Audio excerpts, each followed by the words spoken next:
Медведь носил стальную рубашку много лет. Вот что произошло, когда его наконец освободили. Неравнодушным людям больно смотреть на то, как животные страдают в неволе. Еще хуже, когда их истязают и мучают. Этот медведь много лет был закован в специальный стальной бандаж и удерживался на одной из китайских ферм по производству желчи. К счастью, волонтеры-спасатели пришли ему на помощь и освободили. Это еще одно доказательство того, что человек готов пойти на любую мерзость ради наживы. Много лет медведь по имени Цезарь удерживался на одной из китайских ферм, закованный в специальный стальной жилет для постоянного извлечения желчи из желчного пузыря. Животное было обречено на постоянные мучения. Желчь повсеместно используется в традиционной китайской медицине.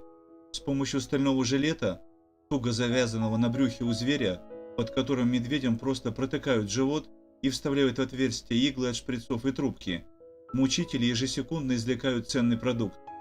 Эта жестокая практика продолжает существовать, несмотря на то, что уже довольно давно существуют растительные и синтетические аналоги. То, что происходит на медвежьих фермах, просто ужасно. Эти хозяйства являются настоящими источниками насилия и жестокости. Медведи держат просто в ужасающих условиях ради добычи из их организма желчи.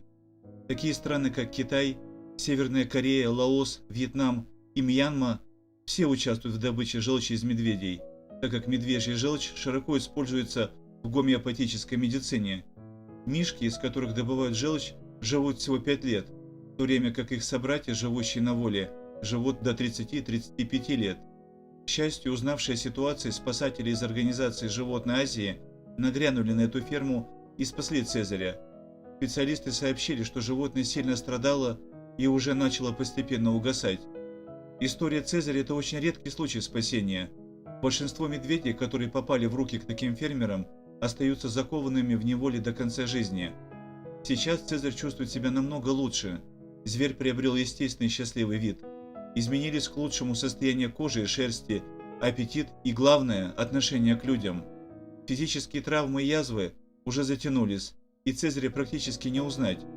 Он очень любит купаться и греть свой животик на солнце. Животное наслаждается жизнью в заповеднике Животной Азии. Для спасателей очень приятно наблюдать за плодами своей работы, за теми положительными изменениями у этого когда-то замученного животного. Конец истории Цезаря счастливый, но это еще и напоминание о том, что тысячи таких медведей существуют в неволе из-за желчной индустрии в Азии. В одном Китае количество подневольных животных ориентировочно оценивается в количестве от 10 тысяч до 12 тысяч особей. Точную цифру получить просто невозможно. После поднятой средствами массовой информации шумихи вокруг этой истории, правительство запретило подобные бандажи, но это не значит, что их уже не используют. К счастью для Цезаря, это уже воспоминания. Сейчас зверь живет на лоне природы под наблюдением небезразличных волонтеров. Спасибо за просмотр, подписывайтесь на канал, ставьте лайк, делитесь этим видео с друзьями. Всем пока!